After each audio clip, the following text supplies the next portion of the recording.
না, এরকম মনে হয় নাই, যেটা হয়েছে আলহামদুলিল্লাহ। হয়তো বা হইতেও পারতো এটা, বাট এটা আমার হাতে নাই। তো যেটাই হয়েছে ইনিংসটা শেষ করতে পারছি, এটাই ভালো লাগছে নিজের কাছে। কেমন উইকেট কেমন চারপাশে খেলেছেন, বড় শট, সিঙ্গেল রোটে সবকিছু মিলিয়ে আর কি অবশ্যই আমি এনজয় করছি, চেষ্টা করছি নিজেকে কিছুটা সময় দেওয়ার।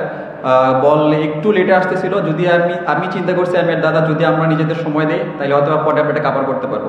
তো সেম প্ল্যানে আগে এসে আমি নিজেকে একটু সময় দিয়েছি এবং বাজে বল পানিশ করছি। আজকে 7টা ছক্কা মধ্যে সব মিলে 29 ছক্কা হয়ে গেল। আসলে বাংলাদেশের মধ্যে এই একজন ছক্কা রেকর্ড বিপিএল যদি হিসাব করি তাহলে শুধু একজন আছে উপরে টেস্ট দিয়ে। যদি প্লেঅফ খেলতে পারে তাহলে 3টা থেকে 5টা ম্যাচ খেলে, সর্বোচ্চ 5টা ম্যাচ যদি প্লেঅফ খেলে তাহলে আসলে গেইলের ছক্কা রেকর্ড আসলে থাকবে, কিন্তু 30-35 ছক্কা মেনে দিতে হবে। আমি কখনো ভাই এইভাবে চিন্তা করি না। জাস্ট আমাদের সামনে 2টা ম্যাচ আছে, 2টা ম্যাচ আমরা কিভাবে ভালো শেষ করতে পারবো সেটাই প্ল্যান থাকবে আমাদের। সবাই সেভাবেই চিন্তা করতেছে, যদি হয়ে যায় হয়েও যেতে পারে, বাট আমি নর্মাল যে প্ল্যানে খেলি সেম প্ল্যানে খেলার চেষ্টা করব।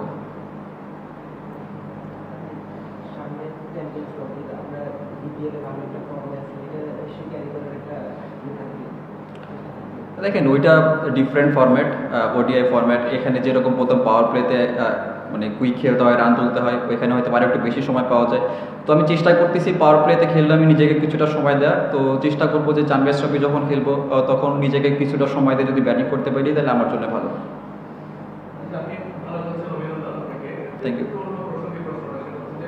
এবারে বিপিএলে কিছু ওয়াইড নিয়ে একটু আলোচনা হচ্ছে, একটু সমুদ্রের কথাবার্তা বলা হচ্ছে আর কি কিছু।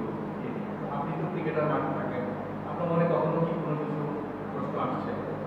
না, আমি এরকম কখনো ওয়াইড, এটা পার্ট অফ গেম, এটা হইতেই পারে, বাট আমি কখনো এভাবে দেখি নাই। কারণ ওয়াইড হইতেই পারে এই বিষয়ে আমি কোনো কমেন্টস করতে চাইতেছি না, কারণ it's a parts of game.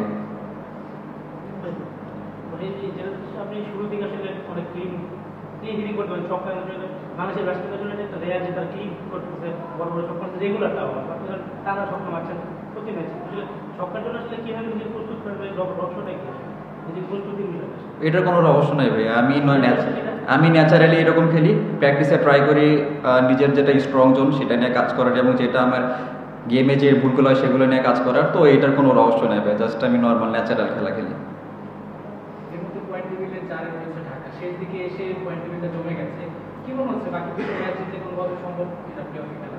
সত্যি কথা বলতে আমরা এখন শেষ দিকে এসে এগুলো চিন্তা করতেছি না, আমরা জাস্ট ফোকাস করতে যদি সামনের 2টা ম্যাচ যদি আমরা ভালোভাবে শেষ করতে পারি তাই হয়তো বা চান্স হইতেও পারে। বাট আমরা যদি এটা নিয়ে আর এক্সট্রা বেশি নিতে চাই না, কারণ আমাদের শুরুটা ভালো হয় নাই। তো আমাদের চেষ্টা থাকবে যাতে সামনের 2টা ম্যাচ ভালোভাবে শেষ করার। থ্যাংক ইউ ভাইয়া।